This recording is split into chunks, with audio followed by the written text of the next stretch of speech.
It's the end of an era. I was gonna do a normal intro and just talk about something stupid happened on NXT and let's talk about it. But no, this morning I lost a member of not my actual family, of my AV family, my audiovisual family. This guy. Been with me since 2015, so almost about 10 years I've had this guy, and no more. I'm recording this on my phone. Hopefully this is better quality. If not better quality, then it's, I guess, better visual, audio, what you want to call it, I don't know. But, yeah. Not sure what I'm going to do for now, but souvenir, right?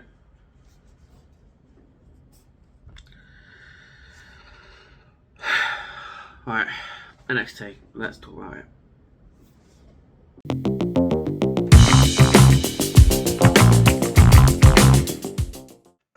Hello everyone and welcome back to the channel and welcome back to another edition of HCW Show Squared. This is episode 26, 25, 24, 23, 22, 21. I'm not sure what episode this is. I think it's 26. I could be wrong. It'll be on the thing before. Anyway, before I get into things, as always, we'll give a quick shout out to everyone who, gives us a follow on our platforms, who likes the videos, who comment on the videos, who subscribes to the channel, and ultimately even those who dislike the videos because that's engagement. Um, but yeah, other than that, of course, we just give a shout out to everyone who does interact with my videos and even just watches to give us watch time. Everything helps us towards our goals, and we are coming close to hitting 200 subscribers on YouTube, which is a big step for us and hopefully gets us towards our projected goals in the coming years. But yeah, so thank you once again for everyone who does get us there and everyone who helps us get on that part of the journey. So yeah. So let's just get into things really. So I'm going to transport. There I am. There we go. Fred is still there. Damn it. It's not meant to be there. Okay. That's not ideal, but it's fine. We'll move on. Okay, so here we go with NXT. We kick things off with the Dusty Rhodes Tag Classic semi-final. Carmelo Hayes, Trick Williams team up against the LWO, Joaquin Wild and Cruz del Toro. Melo and Trick get the win with a lung blower combo and a high knee from Carmelo and Trick, respectively, on Wild. Post-match, Over February turns around out of nowhere and attacks LWO, but Dragon Lee comes in to make the save. But the three of them get taken down by Overfemi, showcasing what a monster Ober is. Um, I rated the match 3 3/4 stars. It was a great match, plenty of length to it, showcased LWO just as well as they Carmelo and Trick. Trick, Melo and Trick don't need it anyway, but it helped that it was there. But aside from that, plenty of back and forth between the teams, and the result was a little obvious for my taste, given that LWO aren't exactly regulars on NXT nowadays. But it would have made more sense to have Chase U in there, so they have that element of hope going into the match. But ultimately we didn't get that. But Duke and Riley would have been fun for that. But oh well. Um, Instead, we had LWO who aren't bad at all. It's just the result was kind of obvious. Chase U, it wasn't as obvious, but as I always said, that's the main reason I didn't rate this, a 4 or higher because of that. Really. Anyway, backstage, Ava is discussing with Ridge Holland why he can't fight Gas on his own. This is when Lexus King walks in, and then he's like, "Yo, why can't I fight them, bro?" And then Lexus is like, "Yo, bro, what you doing, bro?" Um, anyway, Lexus gives Ava a gift basket, which is just signed photos of him and his merch. Um, Ava then Ava then makes a match between Lexus King and Ridge Holland. Cool, I guess. Ridge looks happy, Ava looks happy, and she gives the basket to Ridge, who the Ridge then re-gives back to Lexus. Fun stuff. Let's move on. Tatum Paxley creepily laments over an image of her and Lyra. She's then confronted by Lyra about her actions from last week when she put Roxanne through a table, which Tatum defends as that's what Lyra wanted her to do. Lyra's going to have a tough time getting herself away from this situation, or whatever you want to call this. Speaking of Tatum Paxley, though, and Roxanne Perez, it's time for Roxanne Perez versus Tatum Paxley. Roxanne wins with the Pop Rocks. Post-match, Tatum attempts to attack Roxanne, but Roxanne takes her down. But Lyra actually makes a save for Tatum. So maybe there is something there after all. There's some sort of budding friendship, budding team, budding companionship, whatever, between the two of them. I rated it 1.5 stars personally. It wasn't good. Not a fault of either competitor really. It was because the match started in an ad break, and the ad break took up maybe like half the match. And it was like 4 minutes long. So yeah, not good. Ultimately, did nothing for me. I did nothing for the story, really. Backstage, Ariana Grace is with Ren Sinclair, Manny Venkowski, for those who are not familiar. When Fallon Henley appears to stop Ariana from talking to her, and she basically that she'll go for an Ava and get a match made between her and Ariana, because Ariana was filling Ren's head with delusions of grandeur, whereas Fallon didn't appreciate that for a newbie. Moving on now to the hot rivalry between Elektra Lopez, La Madrina, and Instagram Bikini Girl, Lola Vice, the NXT Breakout Women's Tournament winner. Lola ultimately wins though with the spinning head kick. I don't know what it's called. I rated 1.75 stars. It wasn't that good. It was a glorified squash match for Lola, that was, over Elektra, to send Elektra off to put the SmackDown so she'll be with LWO. Um, and that's it, really. Lola continues to show potential. Lopez was not the right dance partner for this, so hopefully this is the end of their little feud thingy. Moving on, Ridge Holland and Lexis King in a match. What do you get when you get a character with no story progression or any interest up against a character who has very little story progression and even less interest? You get whatever this match was. Um, Ultimately, though, Lexis does win with the coronation following a interference from Gallus. Post match, though, Gallus attack and injure Ridge's leg. Once again, Ridge has no help in this, and that has to lead to something eventually. I rate the match 1.5 stars. I never thought I'd say this, but I actually approve of the interference at the end of the match here. It was slow, it was sluggish, it was lousy. I'm no wrestler, but I can recognize when something's not working, and these two just don't have it. The combination of Ridge Holland, Lexis King is not it. I don't know what the overall cause was for that, but these two just didn't click, and it was boring. Um, Backstage, though, Carmelo and Trick play another game in a long-going series of how long will Trick Williams allow Carmelo to gaslight him. Carmelo continues to try and convince Trick that Ilya's playing mind games with him, when the reality is that Ilya is, of course, not playing mind games. He's just a fighting champion. And there's literally no gaslighting at all going on except Carmelo's gaslighting. So yeah, it's there. Anyway, move on now to something a bit more solemn. Move on to the Chase U farewell address. Andre reminisces over his history in Chase U before Duke Hudson reveals that he threatened and or helped some students make a tribute video. The video is fantastic. It's full of swearing rants. It's full of teachable moments and many things being thrown at people or from people. It was a perfect send-off video, and that was the end of that. Also, we thought, because here comes Jessie Jane. She's tailed by Thea Hale, and she just starts off by saying she had her doubts about Chase U at first, but she softened up to it. And even though the guys here are saying goodbye, it's not goodbye, because she brings out some boss of women. There's like 12 women, I think it was, and she's like, "This is the 2024 Women of Chase U calendar," which will allegedly skyrocket profits to the point where Andre Chase is no longer in debt with anyone, and the university won't be in debt, and the university can continue to go on, all because of a calendar. How horny are NXT fans? People, you watching this right now, do you want to see the Women of Chase U 2024 calendar? Are you going to buy 10,000 of these things to help the university get out of debt? Is that how this is working? Are you going to do that right now? Are you going to go to the WWE shop and buy that calendar? For shame. For shame. Anyway, this sparks a small celebration, and Andre officially makes JC part of Chase U. JC looks puzzled by this at first, but ultimately accepts it. JC's in Chase U. And this is the point where I will admit I was wrong. I thought there was something sinister at the heart of this for JC.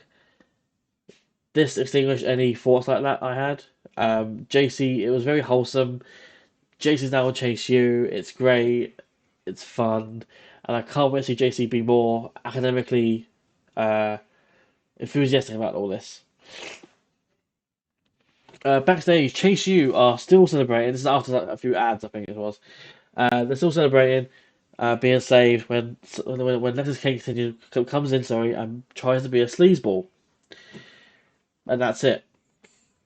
Fallon Henley now taking on Ariana Grace, the match we saw from earlier being set up. Ariana wins following a bicycle kick from Lash Legend.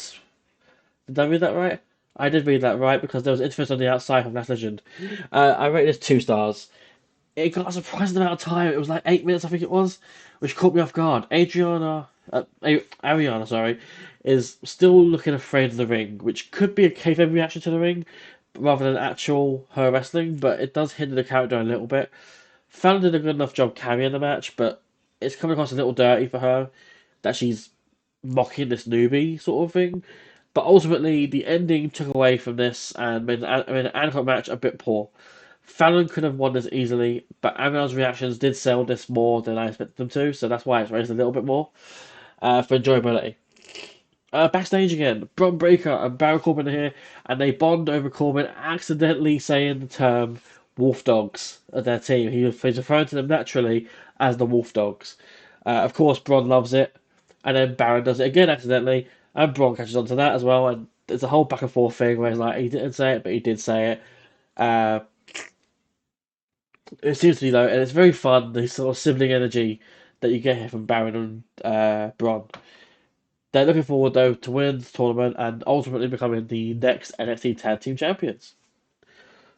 And your main event of the night was for the NXT Heritage Cup Championship trophy thing. Noam Dar defended against Von Wagner. Noam wins a surprising 2-0 battle over Von Wagner with a round 2 Nova Roller and a round 4 Bridging Roll Up. Post match, though, Von Wagner proved he's a sore loser and attacks both Noam and Oro Mensah, putting Oro through the announce table. I rated this 3 stars. I'm not sure entirely what Von did to deserve this title match, but Noam being, of course, the fighting and defending champion he is, he allowed that match to happen. It was a decent enough match. We did miss most of the third round due to an ad break, but hopefully with Netflix on the horizon, that won't be much of an issue for much longer. Noam did get, as I said already, the 2-0 straight victory, which surprised me, as I was sure that it was an unwritten law within British rules matches that they have to end 2-1, but apparently not. So yeah, it was fun. Noam Dar's reign seems to continue endlessly. And your non-match main event thing, your final segment of the night, was the NXT title face-to-face thingy. Ilya Dragunov and Trick Williams. Ilya says that he loves the look on Trick and looks forward to whooping that Trick and offers his hand as a handshake. And Trick continues to play the game of how long will Trick Williams allow Carmelo Hayes to keep gaslighting him by turning it down and saying that he doesn't trust Ilya. Ilya doesn't appreciate this and claims that he shouldn't let Carmelo get in his head about this sort of stuff, and that he should be worrying more about himself instead of letting Carmelo ride the coattails and get further glory through Trick, vis-a-vis Trick is his proxy to glory. Ilya, though, insists as well that it's not about Carmelo, it's about Trick, and that he'll break Trick down piece by piece if he shows any sign of weaknesses. Trick then claims this isn't the same Trick Williams that faced Ilya before, and that is his destiny to win this title. Ilya says that Trick will write history, but not the history that Trick wants to write. And as they shake hands, before Ilya pulls him in quite intensely and sits over Trick, which leaves Trick quite wide-eyed. Not sure what that was. But in come the Wolf Dogs. They jump Trick and Ilya. They then focus on Trick and leave Ilya to the side. But in comes Carmelo, who helps Trick, and they clear Bron and Baron off before a final stare down between Trick and Ilya ends the show with a cautious Carmelo looking on from the side, signifying the imagery that Carmelo is now a side character in what is the tale of Trick Williams' story. And then we went into NXT. And normally that would bring an end to the review. However, I figured because I'm recording this, today is Vengeance Day, quite literally, Vengeance Day for NXT. I thought I'd run through the matches and give a quick rundown predictions of what I think is going to happen. So, match one I have here is the no DQ match between Joe Gacy and Dijak. This literally spawned as of 2 weeks ago. Joe Gacy has been popping up places and Dijak's not appreciated it. They've been fighting backstage, they fought outside. Dijak threw Joe Gacy into a dumpster. Uh, and Joe Gacy can't sell any of this. Like, he's not injured by any of this. He's not feeling any pain. He's still ongoing. He keeps going and going and going and going and going. So much so that the match has been made because Joe Gacy agreed to it after being thrown into the dumpster from height. So, yeah. Gacy is one hell of a competitor, one hell of a endurance hound, and ultimately, I still think Dijak will win, but Gacy will put on a fight where he never dies. I imagine the end of it, Dijak pins him, and he gets up straight away. So like it's 1, 2, 3, and he's up straight away, sort of thing. But I think Dijak does win here ultimately. After this, we have the NXT Women's Championship match. We have Liv Valkyria, champion, defending against Roxanne Perez. We're still quite early on in Lyra's reign, that she beat Becky Lynch. I personally think it's a bit too early for Lyra to lose the title. Roxanne would be a very good candidate to take it off her, but she's been champion already, which is why I don't lean towards that being a possibility. Uh, of course, there's also the factor of Tegan Paxley involved in this as well. How will she get involved? Will she help Lyra? Will she inadvertently help Roxanne? There's a lot of different things here. Could Lyra turn heel here and align herself with Tatum and embrace this whole weirdness thing? There's no guarantee of what happens really, but we'll see on Vengeance Day. I personally think Lyra retains though. We have the match that I'm looking the least forward to. We have the six-person mixed tag team match. OTM out the mud. I forgot their names. It's Lucian Price, Bronco Nima, and Jada Parker with scripts taking on Tony D'Angelo, Channing Lorenzo of Stacks, and their newest member, who's officially got a name now, Adriana Rizzo, or The Riz. The Riz who deals with biz. Anyway, ultimately, I think they're going to be building to a new challenger for the D'Angelo family. So I think OTM win here. I don't think Jada pins Adriana, sorry, because that would be not necessarily helpful. I think one of the men have got to pin Stacks or Tony. So I think OTM win, and I think they pin Stacks. And that's how they get their foot in the door. Because realistically, Jada pinning Adriana ain't going to be like, oh, she beat her, so even though she's not a champion, you must now defend the titles against us. I think Jada and Adriana will get in a fight or something like that, and they'll end up going backstage or something, and that'll be distraction enough for Stacks to be distracted and OTM hit their finish on her, and then that'll be the end of that. I have here the North American Championship, champion Obafemi defending against Dragon Lee. I think this is Dragon Lee's last match in NXT. For a while at least. I think he's done after this. I think he goes up to SmackDown and he remains on SmackDown. I think Obafemi is going to retain here, and I think he's going to win quite dominantly. Not a squash match, I must say, not a squash match, but I think he will win here quite easily. We have the penultimate match here that I have, which is the Dusty Rose Tag Team Classic Finals between the team of the Wolf Dogs, Bron Breakker and Baron Corbin, against the team of Carmelo Hayes and Trick Williams. The first of two matches here for Trick Williams. I am very torn on this match, as I am the main event too. On one hand, they could win this, win the trophy, go on to be the next champion, the next challengers, and whatever. However, I'm thinking forward with this. If we are indeed going to have Carmelo Hayes and Trick Williams, somewhere stands to deliver, which is the WrestleMania PLE for NXT. Um, there's more. Something's going to happen here, so I think the Wolf Dogs win. I think Baron Corbin gets his. I can't remember if he won it or not in 2015 with Rhino, but either his second one or his first one after so many years of doing the first one. Um, I think the Wolf Dogs win. Uh, I think there's miscommunication with Carmelo and Trick.